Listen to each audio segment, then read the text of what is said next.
जो सिंघू बॉर्डर पर रिपोर्टिंग करने वाले मंजीत सिंह, धर्मेंद्र सिंह और भी ऐसे बहुत से पत्रकार या लेखक है, उसको हमने इस कानून के तहत, देशद्रोह के कानून के खिलाफ मुकदमा ठोका। लेकिन लाल किले पर तिरंगे का अपमान करने वाला जो कोई दीप सिद्धू है, वो कौन है, किसका आदमी है, उस बारे में तो आप नहीं बता दी।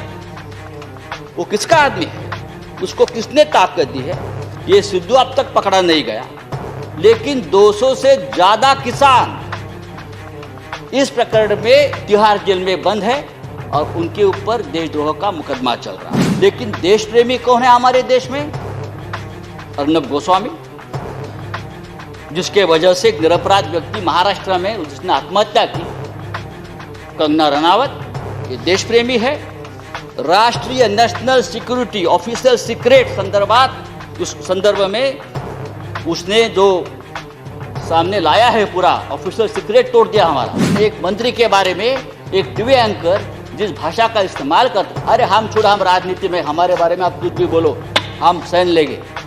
लेकिन एक कैबिनेट में एक हमारे मंत्री है, उस बारे में जो बात करती है, और आपको शर्म आनी चाहिए सबको, आप उसको शरण दे रखिए। कल 5 मिनट जरूर मिलेगा। कल धर्मेंद्र प्रधान जी यहाँ बोल रहे थे और बार बार हमारी तरफ कटाक्ष करके हमें ये बोल रहे थे कि सच सुनो, सच सुनने से मोक्ष प्राप्त होता है। हम तो 6 साल से सच सुन रहे हैं और झूठ को भी सच मान रहे हैं। लेकिन आज जो चल रहा है हमारे देश में, जो माहौल है, मैं देखता हूं, जो सच बोलता है, जो सच लिखता है, उसे गद्दार, देशद्रोही कह के पुकारा गया, बोल दिया जाता है। कल इस बारे में चर्चा हम लोगों ने की, दिग्विजय साहब ने बहुत उस बारे में कहा है। सर, जो सरकार से सवाल पूछेगा उस पर देशद्रोही का मुकदमा ठोक दिया जाता है।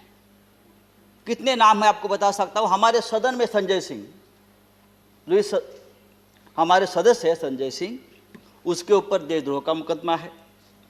राजदीप सरदेसाई, जाने माने पत्रकार, जिसको हमने, सरकार ने पद्मश्री दिया है, पद्म पुरस्कार सम्मानित किया है, उसको हमने देशद्रोही बना दिया है।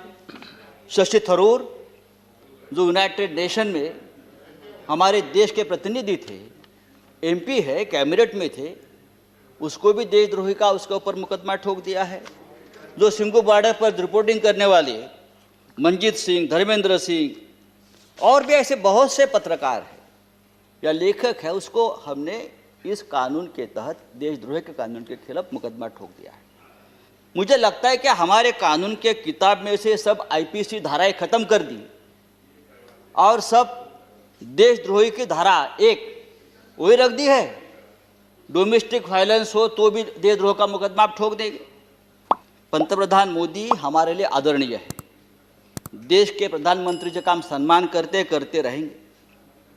उन्हें प्रचंड बहुमत मिला है देश चलाने के लिए, हमें मानते हैं। लेकिन बहुमत जो होता है वो अहंकार से नहीं चलाया जाता, बहुमत बड़ा चंचल होता है। हमारे मराठी के एक संत है तुकाराम, संत तुकाराम, उसने कहा है, निंदकाचे घर असावे शेजारी। उसका मतलब है, जो आपका निंदक है, जो आपके ऊपर क्रिटिसाइज करता है, आपको आईना दिखाता है, वो आपके आसपास रहना चाहिए, उसका घर आपके बगल में रहे। लेकिन आज ऐसा है कि जो निंदा करे, जो टीका करे, आप उसको बदनाम कर देते हो। जैसे किसान आंदोलन, जिस तरह से इस किसान आंदोलन को भी बदनाम करने की कोशिश या साजिश चल रही है, मुझे लगता है देश के प्रतिष्ठा के लिए ठीक नहीं है, किसानों के लिए ठीक नहीं है, हम सब के लिए ठीक नहीं है। 26 जनवरी को लाल किले पर तिरंगे का अपमान हुआ, उससे हमारे प्रधानमंत्री बहुत दुखी हो गए, पूरा देश दुखी हो गया। लेकिन लाल किले पर तिरंगे का अपमान करने वाला जो कोई दीप सिद्धू है, वो कौन है, किसका आदमी है, उस बारे में तो आप नहीं बताते। वो किसका आदमी है, उसको किसने ताकत दी है, ये सिद्धू अब तक पकड़ा नहीं गया। लेकिन 200 से ज्यादा किसान इस प्रकरण में तिहाड़ जेल में बंद है और उनके ऊपर देशद्रोह का मुकदमा चल रहा है। 100 से ज्यादा आंदोलक जो युवा है वो लापता है, वो कहाँ है, पुलिस ने उसका क्या किया, उसका एनकाउंटर किया है, क्या क्या मार दिया, वो पता नहीं है। तो ये जो है ये देशद्रोही है, अपने हक के लिए लड़ते हैं। लेकिन देश प्रेमी कौन है हमारे देश में? अर्नब गोस्वामी, जिसके वजह से एक निरपराध व्यक्ति महाराष्ट्र में जिसने आत्महत्या की, कंगना रनावत, ये देश प्रेमी है। राष्ट्रीय नेशनल सिक्योरिटी ऑफिशियल सीक्रेट संदर्भात, उस संदर्भ में उसने जो सामने लाया है पूरा ऑफिशियल सीक्रेट तोड़ दिया हमारा। बालाकोट स्ट्राइक के बारे में पहले से ही जानकारी सबको बता दी।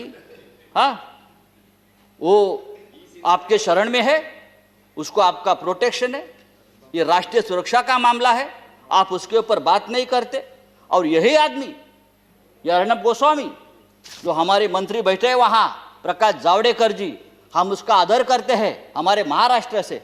क्या लिखा उसके बारे में, प्रकाश जी के बारे में, जो उसने पूरा जो आप संभाषण जो डायलॉग आया है ना, तो एक कैबिनेट को भी ये ठीक नहीं है, हमारे सरकार को ठीक नहीं। एक मंत्री के बारे में एक टीवी एंकर जिस भाषा का इस्तेमाल करते, अरे हम छोड़ा, हम राजनीति में, हमारे बारे में आप कुछ भी बोलो, हम सहन लेंगे।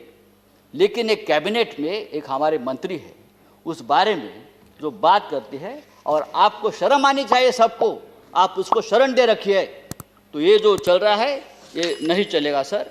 राष्ट्रपति जी ने अपने संबोधन में कहा है, भारत जब जब एकजुट हुआ है तब तब उसने असंभव से लगने वाले लक्ष्यों को प्राप्त किया है, एकजुटता की बात की है।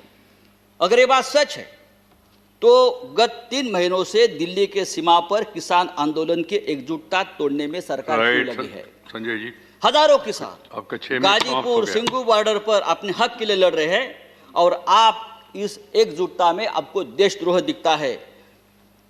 प्लीज चेयरमैन सर, ये पंजाब, हरियाणा और पश्चिमी यूपी का किसान पूरे देश के किसानों की लड़ाई लड़ रहा है। वो सिर्फ 3 राज्यों की लड़ाई नहीं है, और पूरा देश उनके साथ है। तो उनको देशद्रोह कहना ठीक नहीं। ये पंजाब का किसान, हमारा सिख भाई, जब मुगलों से लड़ा तो हम उसे योद्धा कहते थे, जब अंग्रेजों से लड़ा तो हम उसे देशभक्त कहते थे। कोरोना वायरस में लंगर बांट रहा था तो देश प्रेमी था, लेकिन आज जो अपने हक के लिए लड़ता है तो वो खालिस्तानी हो गया, वो देशद्रोही हो गया। ये कौन सा अन्याय है? आप उसको रोकने के लिए बॉर्डर पर किले ठोकते हो, हाँ, वो बड़े बड़े बैरिकेड्स करते हो। ये बैरिकेड्स, ये किले का जाल अगर आप लद्दाख के बॉर्डर पर करते तो चीन की right Sanjay ji, please, kilometre अंदर नहीं आती। मैं आपको बताना चाहता हूं सर, ये ठीक नहीं है। लेकिन ये आंदोलन जब तक जिंदा है तब तक हिंदुस्तान जिंदाबाद रहेगा। ये आंदोलन ही हमारी ताकत है, ये देश की ताकत है। इस खबर को अभी लाइक करें, शेयर करें, अभी चैनल को सब्सक्राइब करें और घंटी जरूर दबाएं।